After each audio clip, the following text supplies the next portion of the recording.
भाजप बरोबर तुम्ही गेला तर तुम्हाला भाजपची स्क्रिप्ट ही वाचावीच लागते। शिंदे साहेबांच्या बाबतीत तेच झालं, तसंच आदरणीय दादांच्या बाबतीत तेच होते। आणि तुम्ही एक समजून घ्या की भाजपला कुठेही पवार हे परवडणारे नाहीत। त्यामुळे अजितदादांना जवळ घेतला असलं तरी सवयीप्रमाणे तुम्ही अनेक नेते भाजपचे सुद्धा घेतले नाही, तर जे पक्ष जवळ आणले त्यांनी संपवलंच आहे। लोकनेता जो होता तो नंतर लोकनेता कधीच राहिला नाही। आणि मग दादा त्यांच्याबरोबर असले तरी टप्प्याटप्प्याने तुम्ही जर बघितलं तर दादांची ताकद कमी करण्याचा प्रयत्न हा नेहमीच केलेला आपण सर्वांनी गेल्या काही महिन्यांमध्ये बघितलेला आहे।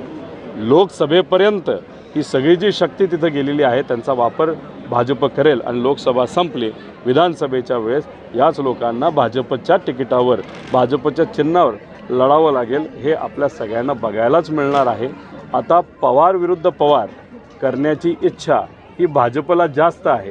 त्यामुळे भाजप जी स्क्रिप्ट लिहितील हे मोठे नेते तेच वाचतील आणि जर नाही वाचली तर मग कारवाई जी होणार आहे ती त्यांच्यावर होणारच आहे। दादा अजूनही सांगतायत की राष्ट्रवादी काँग्रेस पक्ष आणि चिन्ह आमचंच आहे, म्हणजे ठासून ते सांगतात।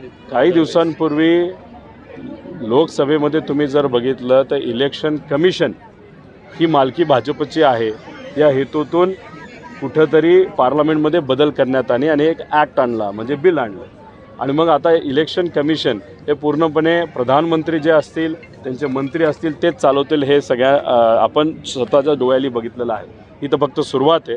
येत्याच्या काळामध्ये जर परत एकदा भाजप सत्तेत केंद्रात आली तर संविधान बदलल्याशिवाय राहणार नाही। त्यांचे नेते अनेक वेळा बोललेले आहेत आणि इलेक्शन कमिशन हे भाजपच्या हिमतीवर चालतं हे इथल्या नेत्यांना माहिती असल्यामुळे हे आत्मविश्वासाने म्हणत आहेत की राष्ट्रवादी ही त्यांच्याकडेच राहणार, चिन्ह त्यांच्याकडेच राहणार।